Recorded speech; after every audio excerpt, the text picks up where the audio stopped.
What's up, everybody? How y'all doing? This is Dray Jaymes back at it with another video. It's going to be a little bit of a little twist, like a sit-down vlog slash podcast, so I can take this and turn it into an audio recording onto Anchor, Apple Podcasts, and Stitcher. All right, you can follow me on them platforms. Yeah. Hit that share, rate, and review button, whatever the fucking call is, and let the algorithm know that I'm popping. Anyway, how y'all doing today? It's 4 o'clock. May 4th. I was about to say April, but it was my birthday yesterday. And you know what? I had a pretty good birthday. Being 39, old as shit. I remember I was in my 20s. That was like probably years ago. Shit, the early 2000s, the early mid 2000s. I was in my 20s, and then when I was approaching 30, I was like, oh shit, I'm getting old. And that happens to you. I still ain't got no wife or girl. But I don't need that shit, because you know what? I was on Facebook, and oh man. And I'm in this Kevin, what was his name? Kevin Samuel. If you don't know Kevin Samuel, he's one of those health relationship gurus that try to talk down the women and how they should live their lives and shit. He hates the modern woman, because the modern woman don't cook, clean, do none of that shit, but be selfish and everything. Anyway, but anyway, I'm in a fans group. And this one post that this female posted, like, is it really okay for a 40-year-old man to not have a wife or some kids? And most of all the men that answered that question was like, yes. And I was one of them too. Like, yes, you don't have to get married to have some kids to fulfill your life. What the fuck you getting married? If you're comfortable being by yourself, then why get married? You know what I'm saying? If you want some sex, you can, call up your closest homegirl and fuck for a night, and then she goes home. Anyway, it didn't surprise me of the answers that, like the rest of the men answered. If hold on, if I can fucking hold on, I got it on my phone here, and so I can weasel to it word for word here. Okay, damn, here it is. Why do men think it's smart to be 40 plus with no wife and kids? And then the first comment was because you still can get that. Hold on, what the fuck? Niggas need to fucking proofread before they post shit. Anyway, because you still can get that. If he's rise, then he be investing his resources. He's not a nigga with babies all over the place, not a deadbeat. A woman with no kids has a chance to build a family with one man. The assumption is to have no wife or kids because it's not worthy, ugly, smart. It's not worthy, ugly, smart. What the fuck? Not realizing that it takes tremendous fortitude to not fuck everything. This more here. What the fuck? Then this one nigga was like, why do women think it's wrong? What's wrong with that choice? This type of mindset is in community as a negative instead of a positive. Others wait until this age to even consider children or marriage. We are backwards in our thinking most of the time. And then this one comment was like, because we don't have a biological clock and can have kids till we die. So it's smart to pull that trigger when we're ready. Oh, excuse me, until we really ready, which we understand is not an option for women. Oh man, they going in, man. Some of these men in this group is going in on this question, man. I feel that, as I said before, that, if you're happy being single, why get married? I'm not married or have some kids because I love my money more than life is. No, I was playing. It's just a convenient thing. Like I ain't gotta worry about other responsibilities. I guess the only thing I have to care about or think about is me. I know it sounds selfish though, but it's the truth. I mean, the only person I take care of is myself, and that's is easier. It's that way of living is so easier, and also I don't have to partition my paycheck towards my family. I can keep the rest of the money. So, yeah. Anyway, okay. So this podcast is brought to you by Dray Jaymes. I think how many topics I got? 1, 2, 3, 4, 4. I just got 4 topics, and the next topic, oh shit.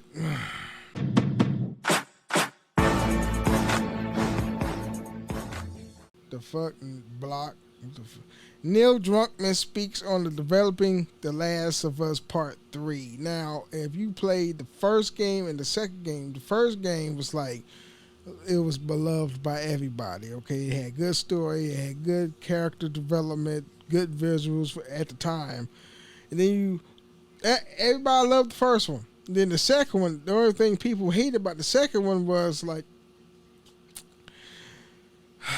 oh man, Ellie, she tends to be sort of, weak in this game, so to speak. It's like she's conflicted with everything of what's going on. She's hell bent on revenge, and I know the game tell us a lesson about revenge don't solve anything. And then she came back home with nothing, at the ending. And then with the whole what's the second protagonist, or she wasn't.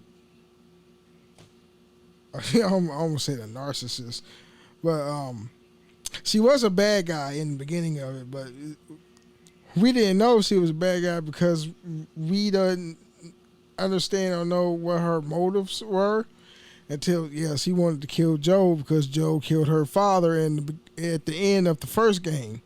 That doctor, when Joe was trying to save Ellie from the fireflies, and the only way to extract the stuff, the fungus in Ellie's head that made her immune to all the zombies and shit, Ellie was going to die. And Joe gotten close to Ellie, like, dang, she reminds me of my daughter. I can't let you kill her. So Joe killed the doctor that was operating on Ellie. So I forgot her name. It's been a long time since I played Last of Us Part 2. Shit. It's one of those common names, too. Kelly? Fuck. Hold on. Hold on. Hey, Siri. What was the second protagonist in The Last of Us Part 2? Abby. It was Abby. I knew it was one of those generic fucking common names. Abigail, whatever. Anyway, but I think the biggest thing a lot of people hated, I think there was 2 of them. One, Abby killed Joe in the beginning of the movie. Like, they just totally killed him off. While the fan base really loved Joe so much, like, why the hell you kill him at the beginning of the fucking the fucking movie? I swear. No, you don't. The movie. Well, I should call it a movie. Well, it's a video game. Excuse me. I go back on that. Why do you kill Joe at the beginning of the game? Oh, man. Me, personally, I wouldn't mind Joe dying at the end.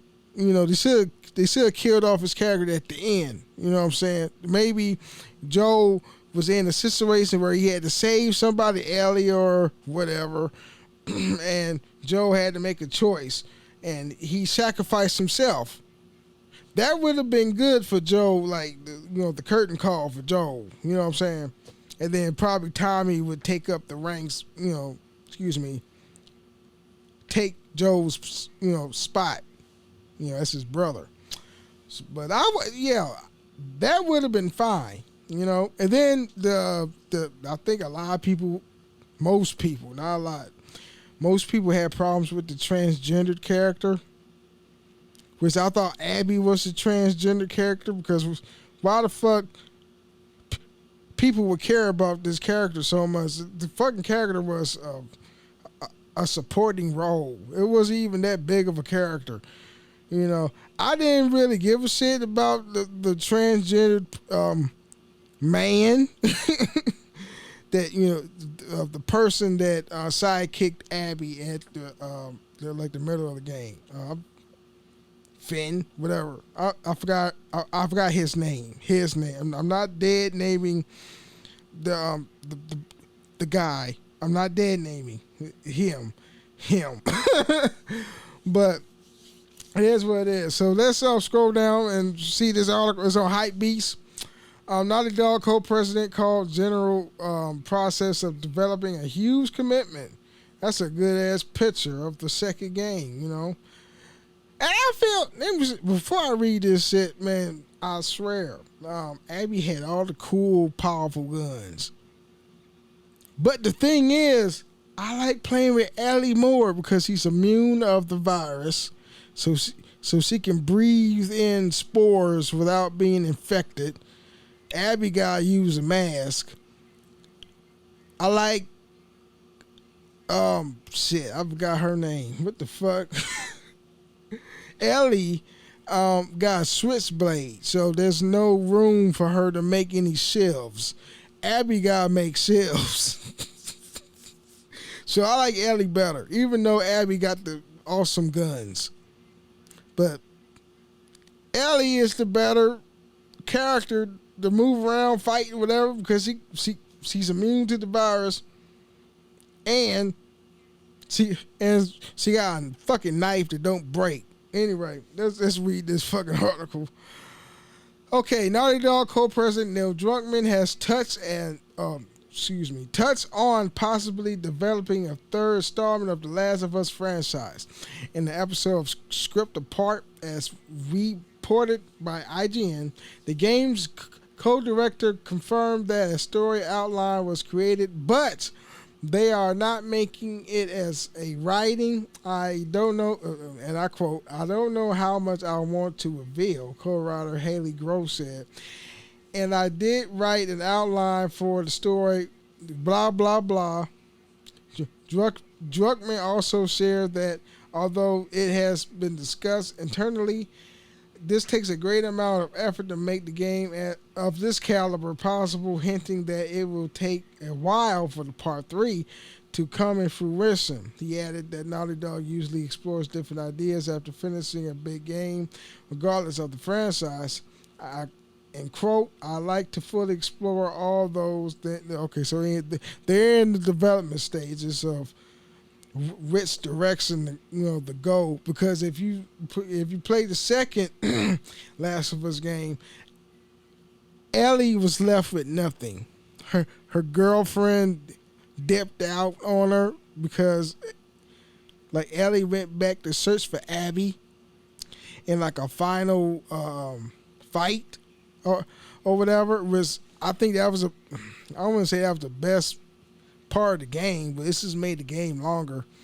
But yeah, at the end of Last of Us Part 2, like, where's there left for Ellie? Why is there's gonna be a Last of Us Part 3? There's nothing for these unless they create new characters for the franchise. Maybe The Last of Us Part 2 was the end of the Ellie story. They could choose some different characters for this game within it, like timeline, like Tommy. You can center it around Tommy or what have you. Anyway, Let's go to the third paragraph here.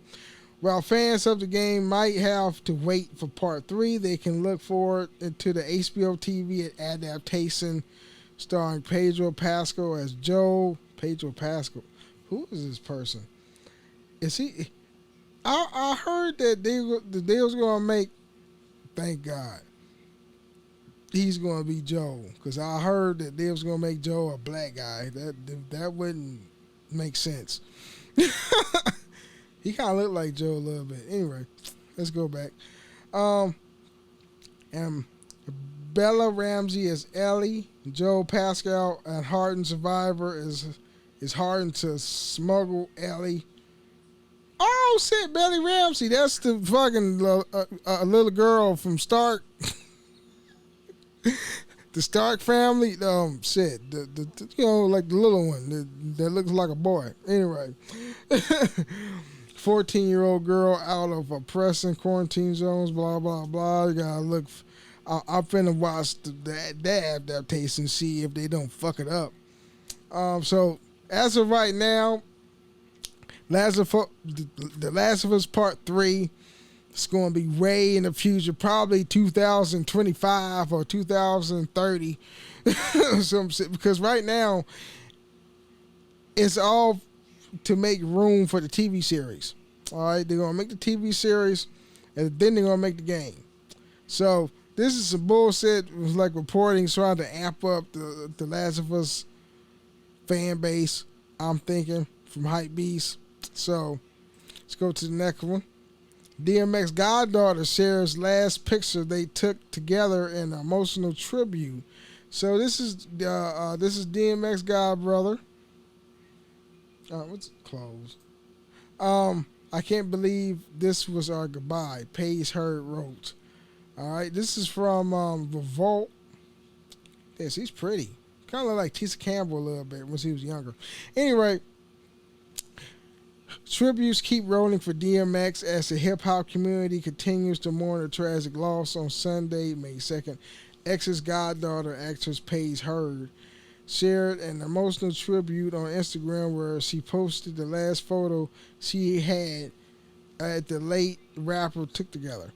In the caption, Hurd revealed the photo was taken 1 week before X's hospitalization. 7 days prior, this was the last time we hugged.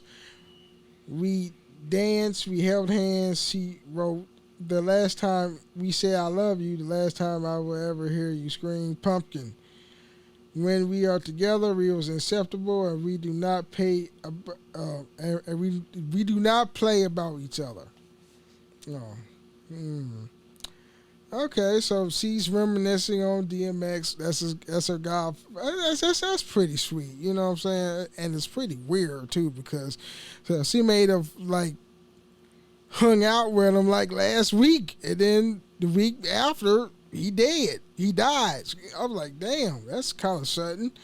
But at least you have something to hold on to, you know, in remembrance of any family members passing. Like, damn. Thank God I said goodbye. Well, like, you know, goodbye in a way that you want to see him again tomorrow. You know what I'm saying? But damn. It's like here today, gone tomorrow. That is kind of weird though, you know, eerie. Like, let's say you was hanging out with your father, right, or your mom, and then you had a good time with your family, and then all of a sudden she dies the next day or the next week. I would be so heartbroken if my mom died like that. I swear. Because I love my mama. That's my every man loves their mama. Well, not every man. you got some psychopaths out there. But damn, that's sad. So my condolences goes out to X's family, especially his goddaughter right here. Very attractive, beautiful woman. I hope everything's come true as in her goals or whatnot. Let's just keep fighting. You know, I know, you know, you sad down the dumps, you know, that's your godfather has died and you want to grieve, but don't stay there too long because you get sick by the hurt. You know what I'm saying? Sometimes you gotta grieve and then move on with your life, and always remember that DMX is in a better place. He's with our Father in heaven, hallowed be thy name, not Howard. You know what? Let me tell you something. A TikTok joke about God's middle name was Howard because Howard be thy name. That shit was funny as hell when I was like, damn, why are you doing God like that? Anyway, the next article is, oh my God, Clubhouse is losing steam.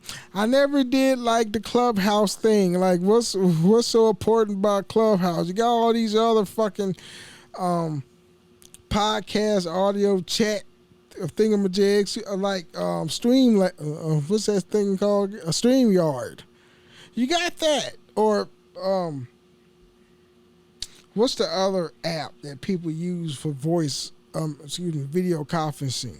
It's video and voice. I would never use an app where it's only audio. No, I want to see you. I want to see your expressions. I like to talk to you. I want to like see your expressions while you talking. You know what I'm saying? Damn. Fuck it. Said it's another app out there that people use the video conference same way as StreamYard is. But anyway, Clubhouse is losing steam. Clubhouse, the company that was making headlines just a few months back for drawing the major celebrities and Elon Musk, seems to have reached a tipping point. In April, the app reached a grand total of 922,000 downloads. New research found a sharp downturn after bringing millions of new users just a month earlier. These numbers came from the analysis from Sensor Tower, which has previously pointed out the app's been on a downward slope for months. January, Clubhouse had 2 million downloads in February, and the app shot past 9.5 million downloads, but dipped back down to 2.7 million in March. According to the firm's count, now the falling short of a million downloads per month for April, a low that we haven't seen since December of last year. There are all sorts. There are all sorts of reasons these numbers might be on the decline. Some have theorized the audio-only app, which remains exclusively for iOS, that can do it. Exclusivity. How you say that word? So it's only for iPhone, and I think it's more Android users in this country than iPhone users. I think because I don't know. Do it make sense why is this app is failing if it's only exclusives to iOS? You know. You would imagine that more people are using Android. Android is open source. Android is... hey, let me tell you something. A lot of people don't like Apple. So, of course, I have to put that out there. Anyway, was a smash hit over the pandemic supply because so many of us were starved for conversation with other people. With vaccination numbers skyrocketing across the U.S., the people actually began to leave their houses for the first time in God knows how long. There's a chance that Clubhouse is simply a pandemic-era fad. Yeah. I think a lot of people had cabin fever.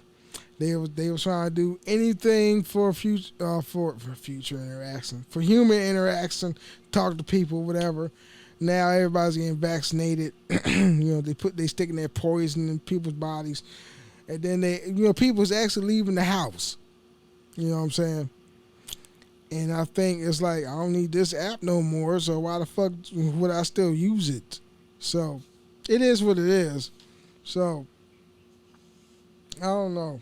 There are other apps out there that you can like communicate with people. You got Facebook Messenger. You got FaceTime on Apple. You got StreamYard, so you can do like conversation, visual podcasts. You got all these different apps. I don't know why Clubhouse decided to pop up. You know what I'm saying? So, yeah. Clubhouse, in the meantime, has been working on courting these users back. The company announced on Sunday that the company is testing an Android version of the app with a handful of friendly testers outside the company, even though there isn't a way for a broader Android community to sign up for this app right now. Clubhouse explained in release notes that the plans to welcome these users to the platform over the coming weeks. Okay, so right now the people at Clubhouse is experimenting with a Android port, and they gotten outside help so they can like bug test the Android port of Clubhouse. I never bothered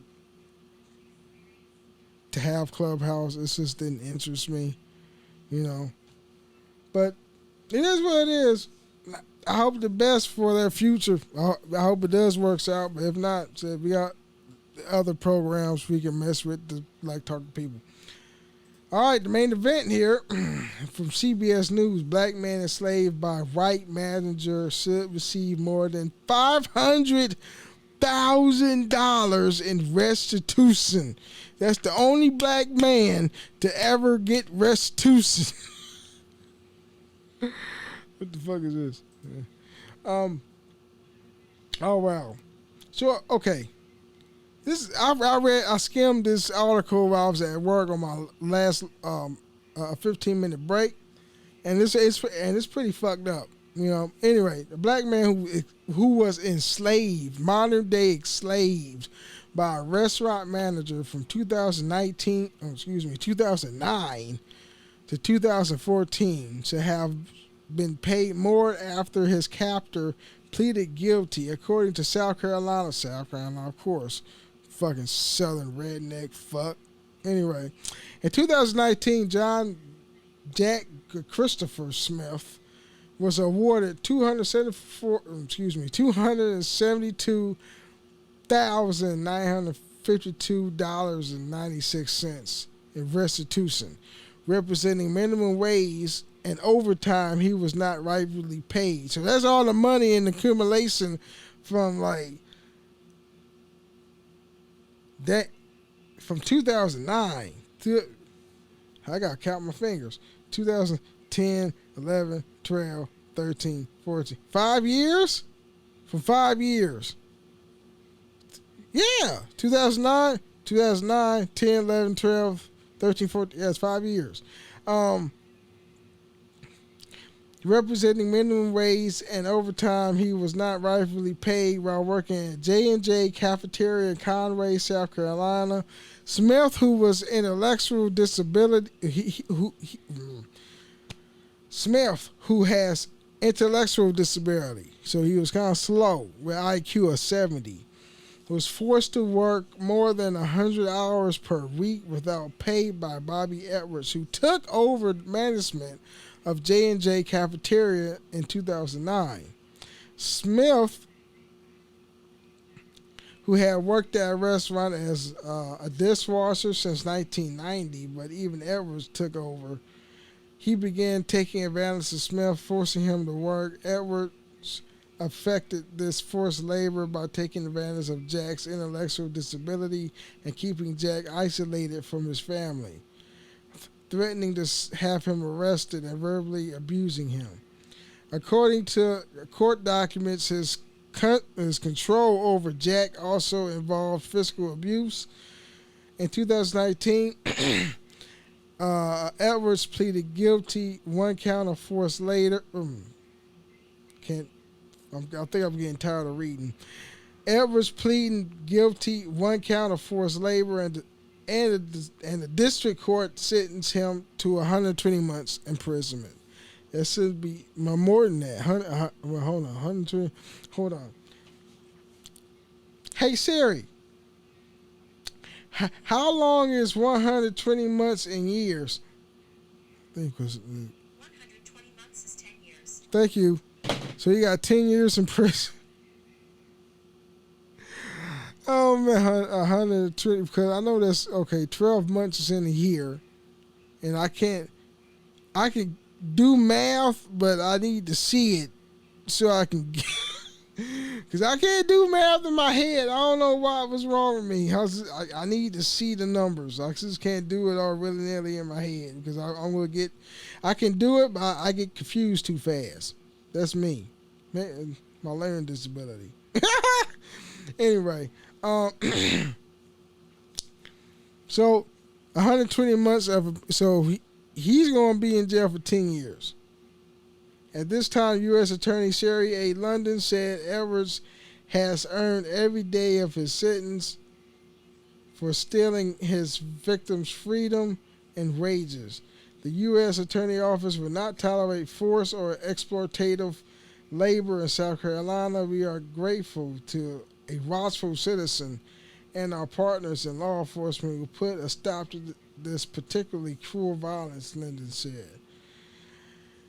Edwards were also ordered to pay nearly $273,000 in restitution to Smith, but government requested an additional $272,552.96 in form of liquidated damages. However, district court rejected the request. Now, the Court of Appeals of the Fourth Circuit says that previous restitution did not account for the federal labor laws entitled Smith to $546,000 in total. The court said that when the employer fails to pay, the employee suffers losses, including the loss of the use of the money during the period of delay. So, to fully compensate Smith for additional losses and amount of restitution should be doubled. The appeals court has vacated the district court's award of restitution and is asking for a recalculation. Oh, man. So, damn. Slave labor is still hitting shit. You still have white people just treating us as slaves. More importantly, with this fucker right here, he preyed upon a man's... He took advantage of the man's disability and treated him like shit. And now he's going to get 10 years in prison for treating this black man like a slave in this restaurant. You know what I'm saying? That's more power to John Jack Christopher Smith. Jack is his nickname because it's in quotation marks. But yeah, man, big ups to John Christopher. Now he's free. He's free now. And he's a thousandaire. So, I'm glad that he don't have to work for that sick fucker anymore. Fuck that bitch, asshole. Anyway, that's it. What I got, man. Just gonna be on YouTube, so hit that like button. Social media links will be down in the description box below. Hit that subscribe button. Also hit that notification bell. It's going to be on my podcast platforms, Apple, Anchor, and Spotify. Yeah, this is it. They had 4 articles. I know I rambled most of them, of these shits though, but it is what it is. Anyway, peace out.